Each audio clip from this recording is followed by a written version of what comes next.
Shalom. Semangat sedikit. Shalom. Puji nama Tuhan. Saya berterima kasih pada Tuhan Yesus, pada hamba Tuhan, teman ya, Pastor Sudianus bersama dengan istri. Puji Tuhan. Saya langsung bawa Bapak dan Ibu untuk mempelajari satu firman Tuhan. Buka Alkitab Anda di Yohanes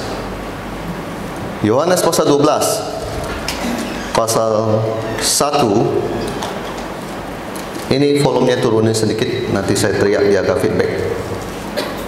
Yohanes pasal 12 pasal 1 ayatnya, Yohanes pasal 12 1 sampai dengannya ayat yang ke-8. Yang sudah temukan katakan amin. Amin. Oke, saya akan bacakan. Bisa ditampilkan.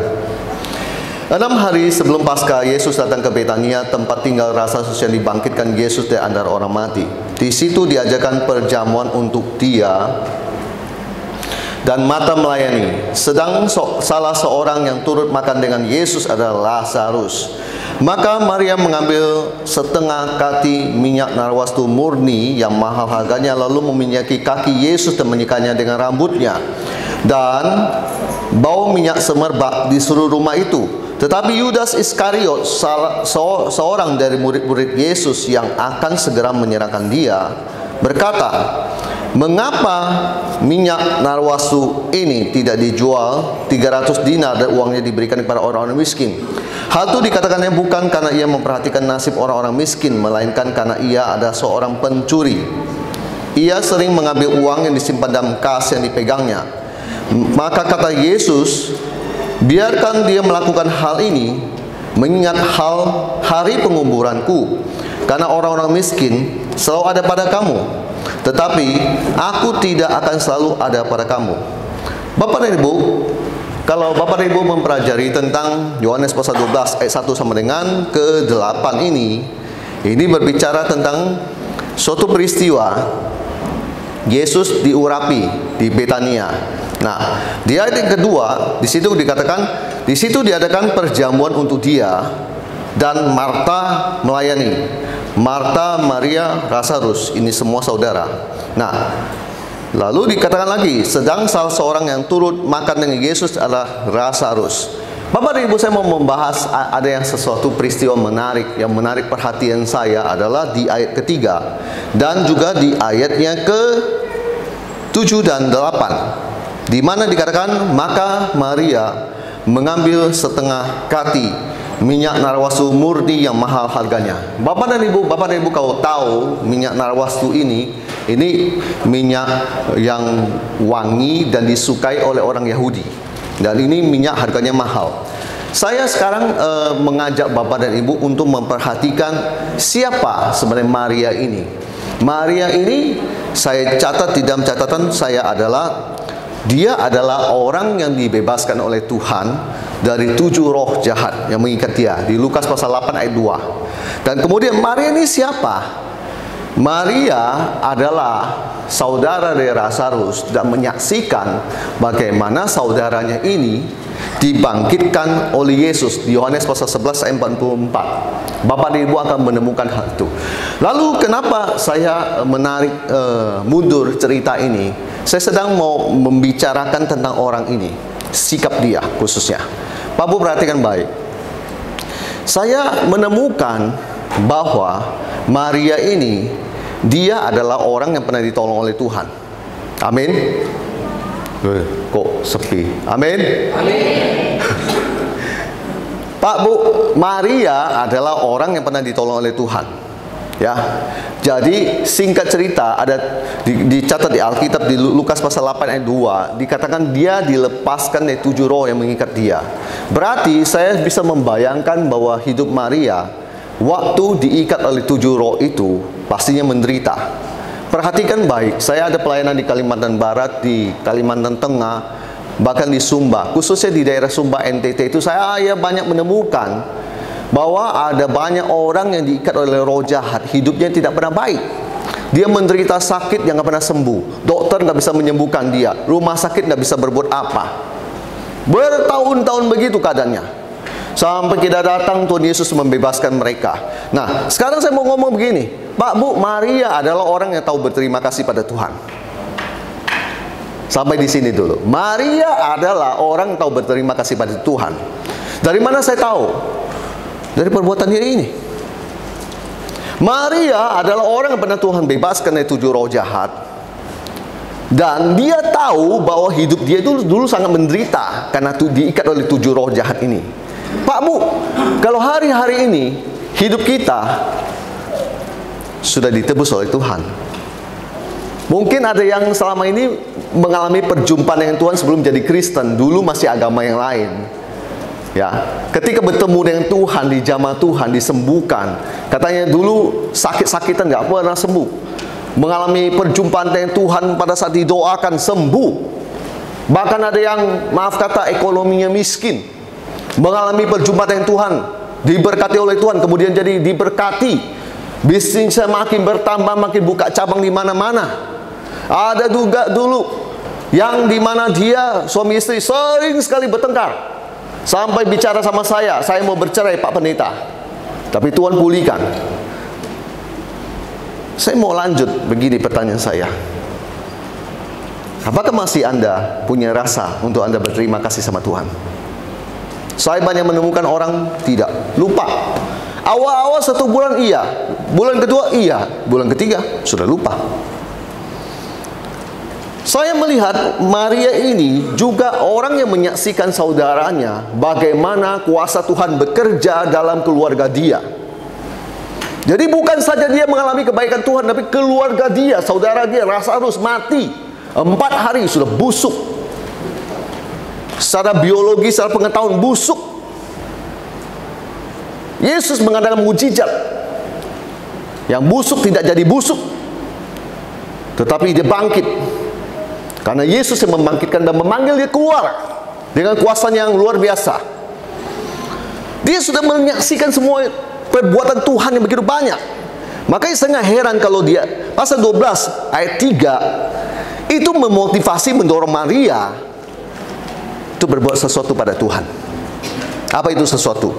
Dia ambil setengah kati minyak narwasui bunyi. Di sini kita mencatat, Yudas ngomong, kenapa nggak dijual aja? 300 dinar. Saya umpamakan 1 dinar adalah upah seorang karyawan. Katakan satu hari ini 100.000 rupiah. Maka 300 kali 100.000, 30 juta rupiah. Mengapa tidak kasih aja itu buat orang miskin? Kasih buat Yesus. Kita udah biasa ketemu Yesus. Harusnya diperhatikan orang miskin.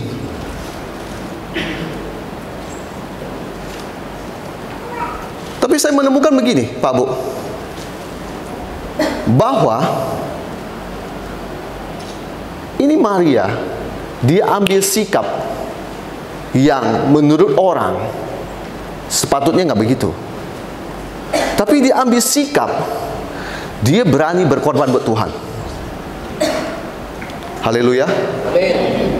Saya suka sikap ini. Murid Yesus saja seorang Yudas, si pencuri. Alkitab Yohanes yang mencatat dia mencuri, sering ambil uang kas.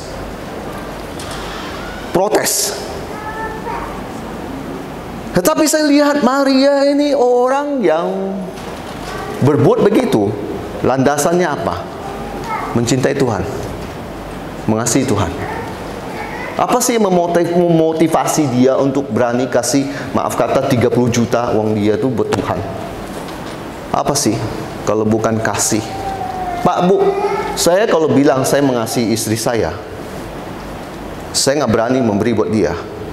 Omong kosong. Berarti saya nggak sungguh-sungguh mengasihi dia. Saya menikah dengan dia cuma pernikahan biasa saja. Saya jadikan dia babu buat hidup saya. Halo? Kalau saya bilang saya mengasihi dia, contoh ya, saya waktu pelayanan di Kalteng, yang kedua, ini yang ketiga sudah, nanti akan masuk lagi keempat dan seterusnya. Saya lihat sepatu dia sudah agak licin alasnya. Dia nggak pernah mau kasih tahu saya. Waktu lagi jalan di rumah penduduk, saya lihat dia hampir terpleset. Dalam hati saya ini, ala saya pasti licin. Istri saya termasuk orang Tongin yang ya main tokongnya tiam-tiamnya, main todongsi ya. Ngerti lah bahasa itu. Artinya tidak mau banyak minta-minta dan ngeluh sama suami. Ya saya cari istri yang model begitu. Kalau saya cari istri yang model-model kayak Manado, aduh parah saya. Nggak tahan saya. Saya suka Manado punya gaya. Dan Manado juga bilang, pastor gayanya kayak Manado. Iya, tapi saya nggak suka perempuan yang gayanya kayak gitu. Nanti luinya habis. Muksi kan luinya ya kasih karunia Tuhan lah ya. Itu. Ini saya lanjut. Saya bilang sama Tuhan, kalau saya pulang Jakarta, saya akan berikan sesuatu yang terbaik buat dia. Dan Tuhan kasih saya dana untuk itu. Jadi setiap persembahan yang masuk dari gereja-gereja di mana saya berkhotbah, saya sisihkan. Sampai saya sisihkan, saya sudah dapat angkanya. Saya simpan. Begitu sampai di Jakarta, saya langsung bawa dia. Saya bilang, silakan kau pilih yang terbaik. Kau pilih yang terbaik, kau ambil. Saya yang bayar. Itu kasih manusia. Kalau sekarang saya kembalikan Anda kasih kepada Tuhan, bagaimana Anda bisa mengasihi Tuhanmu kalau Anda tidak mau memberi? Iblis hari-hari ini bekerja lewat orang-orang yang suka ngomong-ngomong di medsos. Dia bukan pendeta, dia bukan siapa, cuma seorang suka bicara, aktivis. Jangan memberi perpuluhan, jangan memberi ini, jangan memberi itu. Pak, Bu, saya menemukan hari ini bukan banyak nabi palsu, tetapi hari-hari ini saya banyak menemukan guru palsu. Saya mau berkata di mimbar ini, silakan kau dengar dia, hidupmu, kamu nanti lihat. Yang tertulis di sini nggak bisa diubah. Jangan kau pakai ayat untuk seenak perutmu. Jangan kau coba-coba bikin begitu. Nanti kamu yang bermasalah dengan Tuhan. Kalau saya apa yang tertulis di sini, ini yang saya bicarakan. Di luar itu saya nggak berani, Pak Bu. Kenapa sih kita mau kotak-katik ngomong ini? Bu, jangan beri ini dan sebagainya. Pak Bu, sekarang saya ngomong ya, saya ngomong ya. Bapak dan Ibu, kalau Bapak dan Ibu mulai dari atas Sintang ke atas itu, semua pelayanan daerah situ saya sudah pada masuk. Katakan ada satu daerah, ya sebut daerah rantau mana dan sebagainya. Pak Bu, Bapak dan Ibu tahu nggak kalau hamba Tuhannya cuma sebulan, kaum Lewinya itu cuma dapat 4 cen. Saya berpikir, mau hidup apa itu 4 cen? Pak, cukup Pak, pendeta jangan kasih gemuk. Iya, ya udah gantian kamu yang jadi pendeta. Dia jadi pengusaha aja, udah. Untuk apa sih hamba Tuhan dan kaum Lewi itu? Yang saya tahu, kaum Lewi adalah orang terpilih oleh Tuhan untuk membawa umat Tuhan makin maju di dalam Tuhan, termasuk perekonomian mereka. Amin. Amin. Amin. Pak Bu, dengar baik, saya di sini bukan seorang muksi yang suka cari duit. Enggak. Saya sudah sering saya ngomong di mimbar ini. Saya ini Tongin yang tidak suka minta-minta. Kalau Bapak dan Ibu tahu, saya cuma ngomong kebenaran firman Tuhan. Lihat, dia ambil setengah kati minyak narwastu murni yang mahal harganya. Berarti pertama, dia berkorban. Dia berani memberikan hartanya. Dia berani memberikan apa yang dimiliki buat Tuhan. Saya salut dengan sikap ini. Saya belajar dari sini, Pak Bu. Saya bukan mengajar jemaat untuk Anda belajar seperti dia, tetapi saya sendiri tidak melakukan firman Tuhan. Pak Bu, saya pergi ke Kalteng, nggak ada yang biayain saya. Dari mana biaya itu? Ini punya saya sendiri. Buat saya pelayanan mulai dari siapa? Mulai dari saya. Bukan mulai saya tarik donatur. Pak, kamu harus danain saya ke sana. Enggak. Saya berpikir saya punya visi, saya yang berangkat. Setelah saya berangkat, si gereja di sini ada disembuhkan, gereja ini apa, gereja ini apa, gereja ini, oh banyak mujizat terjadi. Saya yang diberkati. Amin. Amin. Saya yang diberkati. Amin. Amin. Kalau Bapak Ibu mau diberkati, Anda menjadi pelaku firman. Amin. Jangan cuma nonton, jangan cuma lihat, dia gimana. Lihat, dia berani berkorban, kasih sesuatu yang mahal harganya. Kedua, saya mau ngajak Bapak dan Ibu melihat ini. Lalu meminyaki kaki Yesus. Jadi bukan cuma dikasih, tetapi ada pelayanan. Pernah ngalami itu? Baiklah saya bercerita, jangan Anda menganggap evangelis Hendrik orang yang sombong. Saya pernah kedatangan tamu. Saya waktu itu masih murid dari seorang mentor. Mentor saya orang Belanda. Jadi dia datangkan satu orang Florida, Amerika Serikat, terbang ke Jakarta pelayanan. Saya tahu kalau mereka hamba Tuhan cuma pelayanan di hari Minggu, tidak bisa seperti kayak saya, maraton, setiap hari ada KKR. Jadi kalau hari-hari selain Minggu, mereka tuh duduk manis di rumah. Dan kalau pendeta mentor saya ini tidak ngajak dia jalan, berarti dia ada di rumah. Lalu, dengar baik, sekian banyak murid disodorin. Siapa yang mau kira-kira mau bawa orang Florida ini jalan-jalan di mall dan semuanya? Semua gini. Yang punya Kijang Innova, gini juga. Kenapa? Takut apa? Cut jiu lu ya. Takut keluar uang bensin, cai koho. Parkir lu aja encen aja berat kasihnya. Parkir lu aja encen lo, susah. Mending Innova saya yang punya aja Tuhan. Itu. Waktu itu saya nggak punya Innova, apapun nggak punya, cuma punya 2 kaki aja. Ya benar, istri saya yang tahu. Lalu saya menyodorkan diri sama mentor saya bilang, Pastor, I will take him go to the shopping mall. Oke? Oke, dia bilang.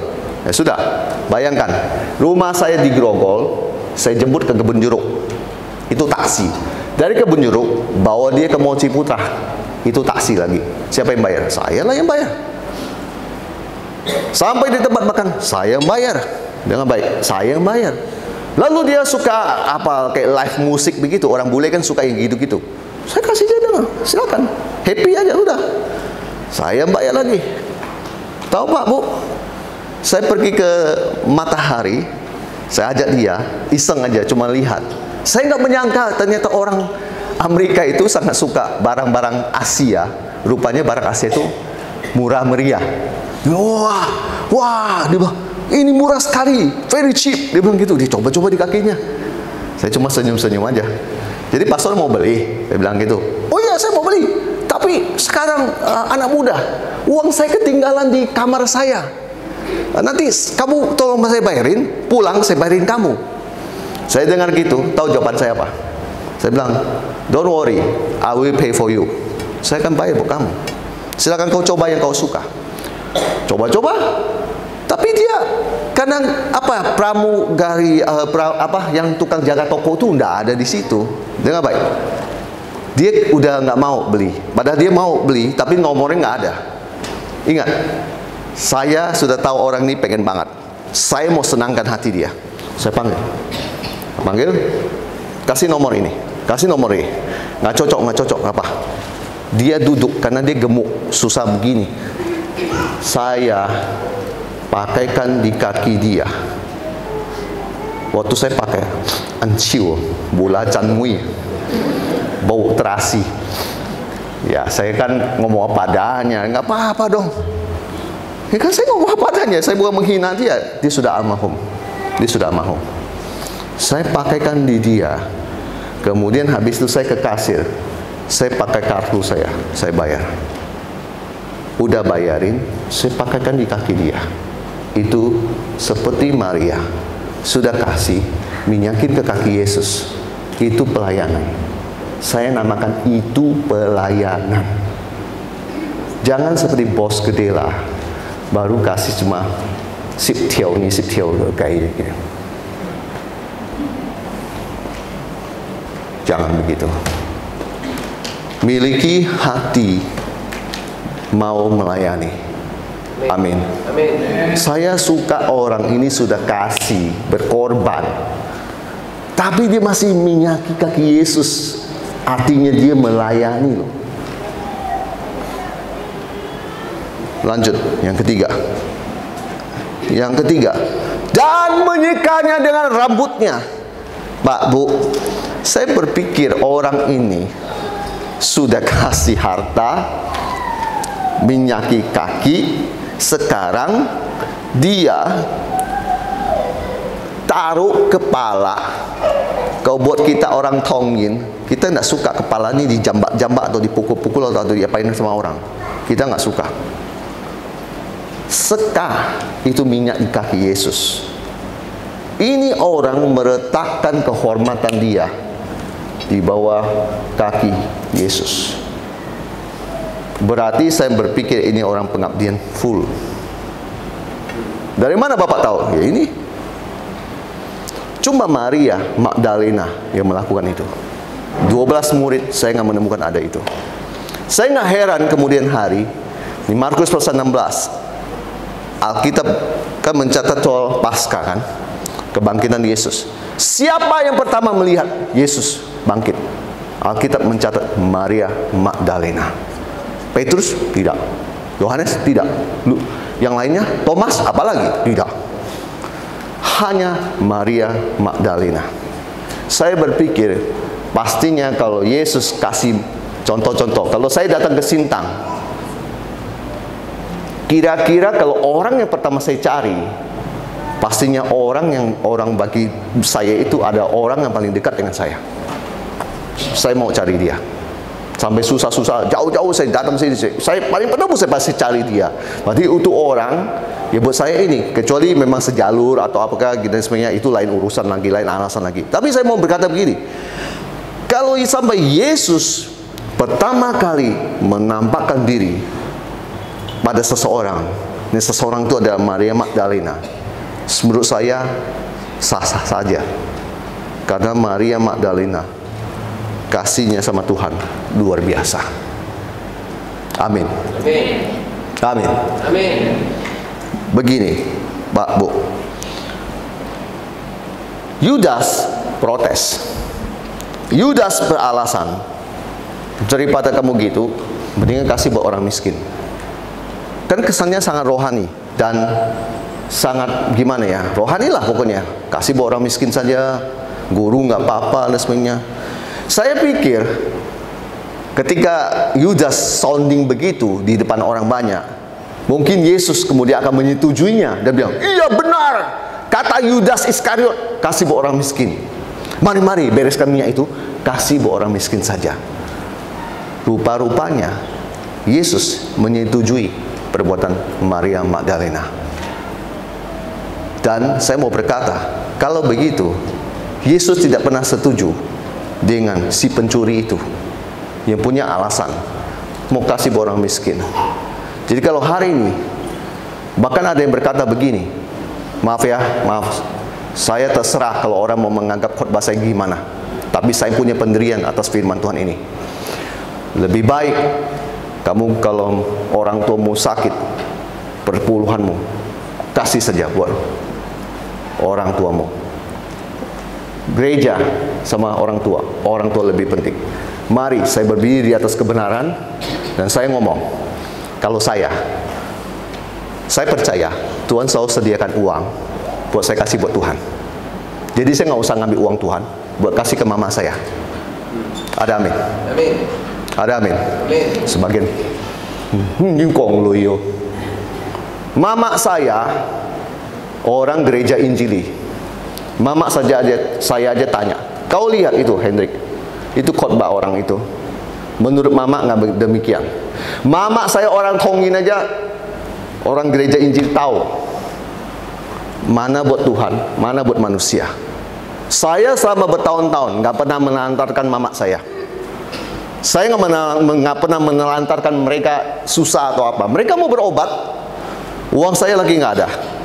Ya kan saya punya mulut. Amin. Saya kan bisa minta sama Tuhan. Amin. Amin. Kenapa saya mesti mengambil haknya Tuhan? Amin. Amin. Aneh.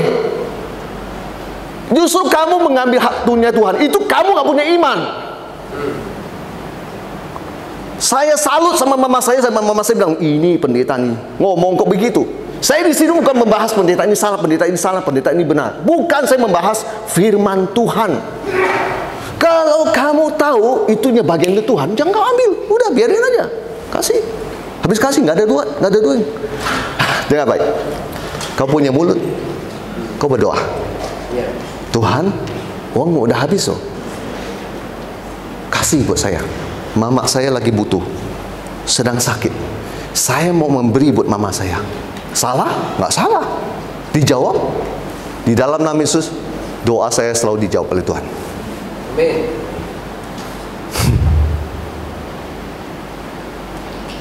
Mama dia, mama saya, perlakuannya sama. Setiap bulan dapat dari Evangelis Hendrik. Evangelis Hendrik tidak punya jemaat sebanyak ini. Saya sendiri, saya penginjil, saya nggak menggembalakan, saya nggak punya gereja. Tapi saya cuma punya iman bahwa setiap urusan yang terbaik saya mau berikan buat Tuhan. Dengar baik, lihat ini.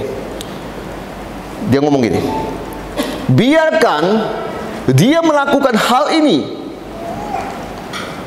mengingat hari penguburanku. Yesus sedang ngomong, biarkan dia melakukan ini. Sangka saya Yesus akan melarang. Ternyata enggak.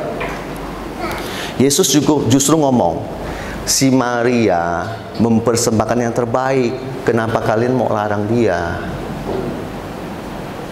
Jadi, kalau ada orang mau mempersembahkan yang terbaik, jangan larang dia. Saya termasuk orang yang gimana ya Pak ya, Bu? Saya sudah ngomong sama Bapak Ibu. Saya pernah di satu hari di Semitau. Ada satu jemaat gereja, saya nggak mau sebut namanya. Pokoknya jemaat gereja situ mengundang saya masuk ke rumahnya. Dia baru saja jual rumah. Dengar baik, dia baru saja jual rumah. Dan dia sekarang pindah agak ke depan, agak jauh dari kota Semitau itu. Lalu dia minta saya doakan. Itu sudah longin ya, Aceh ya. Habis dia doakan, saya tulus, Pak Bu, saya tulus berdoakan orang, ya, karena saya cukup dikenal di daerah Semitau sana. Banyak orang-orang Tongin tahu saya. Jadi habis dia selesai doa, dikasih saya amplopnya tebal. Saya sudah tahu dia mau memberkati saya, tapi karena saya lihat baru habis jual rumah, baru habis ini dan sebagainya, saya tolak. Karena saya bilang sama istri saya kasihan, dia nggak mau ambil uang mereka. Udah biarin. Saya doa tulus kok. Bukan saya datang juga bukan saya karena angpaumu, bukan. Saya datang dengan hati tulus melayani kamu. Tapi dia terus ngotot, nangis di situ, dan dia ngomong satu perkataan ini. Persis yang dia ngomong gini. Moksi, saya ini mau menabur buat Moksi. Biarkan kami memberi benih taburan kami buat Moksi. Saya dengar itu, saya langsung diam. Saya nggak bisa berkata apa lagi. Dia kasih saya firman Tuhan, saya nggak bisa ngomong apa. Saya ambil, dan itu peristiwa nggak pernah saya lupa seumur hidup saya. Nggak pernah lupa. Kok ada orang begitu ya? Saya berpikir dalam hati saya. Tapi doa saya begini, Tuhan kalau dia mengerti firman, memang duitnya berkurang hanya karena gara-gara dikasih ke saya. Tetapi Tuhan, Engkau yang punya belas kasihan. Kalau aku sudah terima amplop dia, pulang ke rumah, sebelum saya buka, saya doakan, Tuhan berkati orang ini, jangan biarkan dia berkekurangan. Kalau dia kasih ini karena iman dia, karena dia mau memberi yang terbaik buat saya, sekarang berkati dia lebih. Amin. Amin.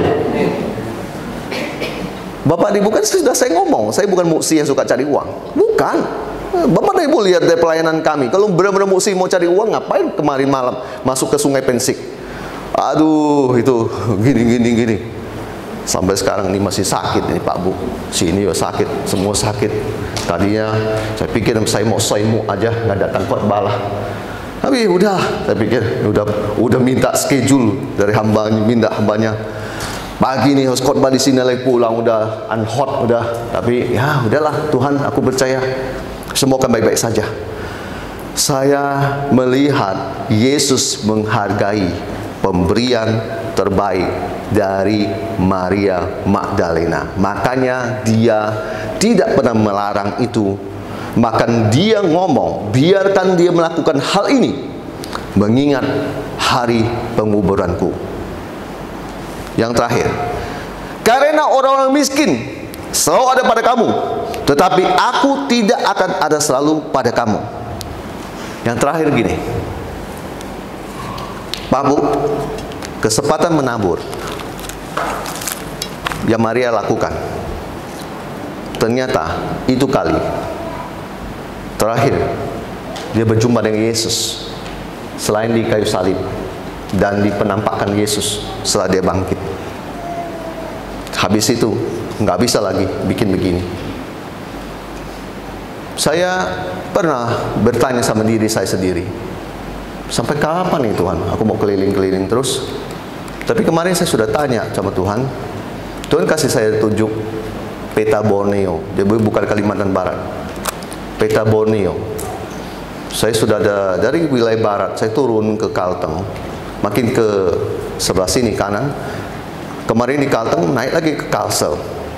Kalsel saya akan naik lagi ke Kaltim sampai seluruh Borneo, saya keliling semua. Sebenarnya Kaltara dan Kaltim saya pernah ke situ, tapi tidak menyeluruh. Yang saya maksud adalah menyeluruh sampai daerah Tanjung, daerah mana, sudah. Waktu saya berpikir tentang hal itu dalam hidup saya cuma tahu satu hal, bahwa kesempatan untuk menabur memang hanya waktu pada saat kita masih hidup. Kalau kita udah mati, udah meninggal, tidak ada yang bisa kita berbuat lagi. Tidak ada. Mau punya uang 2M apapun di tabungan, tidak bisa kamu berbuat apa lagi. Saya cuma mau bertanya sama Bapak Ibu, apakah uang yang Anda anggap besar itu menyusahkan Anda untuk Anda berbuat lebih baik pada Tuhan? Kalau begitu, Mamon adalah Tuhanmu, bukan Yesus Tuhanmu. Tapi saya mau berkata begini, kalau Bapak dan Ibu, ketika Tuhan gerakkan sedikit aja Anda sudah langsung maka Mamon itu bukan Tuhanmu, tapi Mamon ada di bawah kakimu. Saya berkorban buat Borneo di wilayah barat sudah banyak. Sekarang masuk di barat, di tengah. Lalu kemarin ke selatan. Pak, Bu, kalau Bapak dan Ibu mau tahu dan beranggap bahwa penginjilan itu tidak ada apa-apa, cuma Pak Evangelis Hendrik jalan-jalannya suka jalan-jalan. Kalau mau jalan-jalan, Pak, Bu, saya tahu mana hotel yang terbaik, pantai yang paling indah, dan resto yang paling bagus. Maaf kata, yang saya pergi itu hutan semua, tambang, panas, gereja kecil, pedalaman, nggak ada yang mau kunjungi. Tapi ketika kita datang, orang disembuhkan, orang dipulihkan, orang mau bercerai tidak jadi bercerai, gereja yang stuck maju, gereja yang kasihan-kasihan kemudian direnovasi lagi semua, maju lagi gereja. Bapak dan Ibu tahu nggak? Ini tahun 2023, wilayah Kalsel. Bapak dan Ibu pikir gerejanya hebat, di kota aja hebat. Coba kita bicara yang lain-lainnya, itu susah untuk maju. Kenapa? Ada pengaruh spirit, intimidasi yang lainnya. Saya nggak mau sebut itu dengan vulgar di sini. Cuma kalau saya nggak sebut gitu, Bapak dan Ibu sudah tahu lah apa yang saya maksudkan. Susah maju. Ketika saya masuk di situ, saya pacu semangat mereka lagi untuk lebih on fire lagi. Jangan takut. Tetap menjangkau jiwa, tetap bawa jiwa masuk ke gereja. Bapak dan Ibu, itu kan pekerjaan nggak gampang. 2023 loh Pak Bu, dengan baik. 2023 loh, gereja masih belum cukup maju. Dibanding sama Kalteng, oh jauh. Jembatnya aja jauh. Sini iman bagus. Saya lihat. Nah, Bapak dan Ibu, saya teringat dengan perjalanan saya ke Sumba. Nanti diputar videonya. Di situ mayoritas bukan Katolik, Kristen. 2021, 2022, ini zaman sudah maju. Tetapi faktanya, gereja ketinggalan, imannya kurang. Saya masuk ke situ, kami masuk ke situ, banyak yang Tuhan kerjakan. Pemulihan, pelepasan, apa dan sebagainya, banyak Tuhan kerjakan. Sehingga saya boleh melihat kesaksian demi kesaksian, kesaksian demi kesaksian, dan Tuhan beracara. Puji Tuhan, selama saya di situ, yang menerima saya bukan gereja-gereja karismatik, bukan. Gereja menerima saya ada gereja-gereja Injili, dan gereja sangat besar. Rata-rata di situ bisa 500 orang, paling dikit itu 70 orang. 100, 200 itu normal lah. Tetapi saya mau berkata,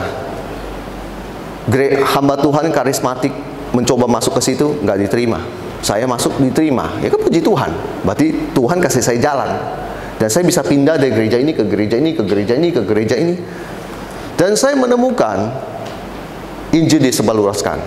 Makanya saya bilang, Injil itu bisa ada dan terus diberitakan. Karena ada orang-orang yang mau berangkat, mau menyebarkan Injil dan mau melakukan firman. Saya percaya Bapak Ibu, saya sudah sampaikan firman Tuhan ini, bagaimana Anda bisa belajar dari seorang yang namanya Maria Magdalena.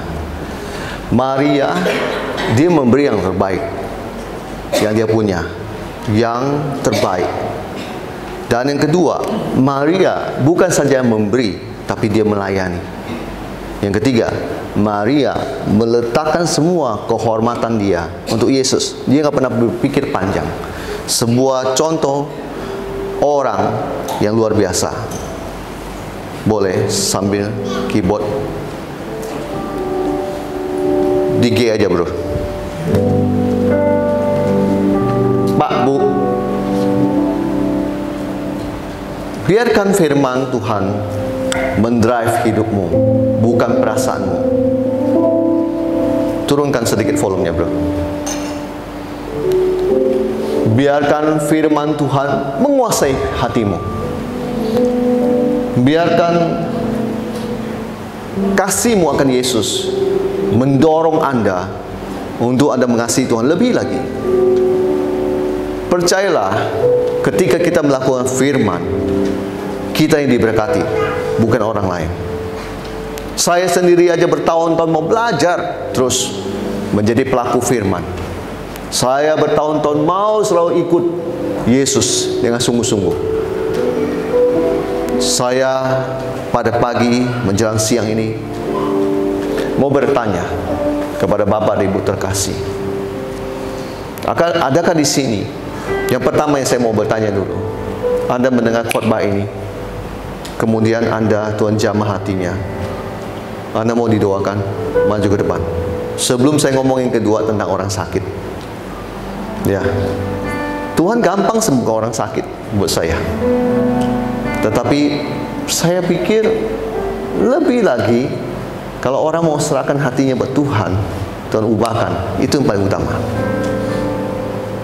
Mari Bapak dan Ibu, saya ulangi sekali lagi. Kalau Anda habis dengar khotbah ini, Anda merasa Roh Kudus menjamah hati Anda mau didoakan, maju ke depan.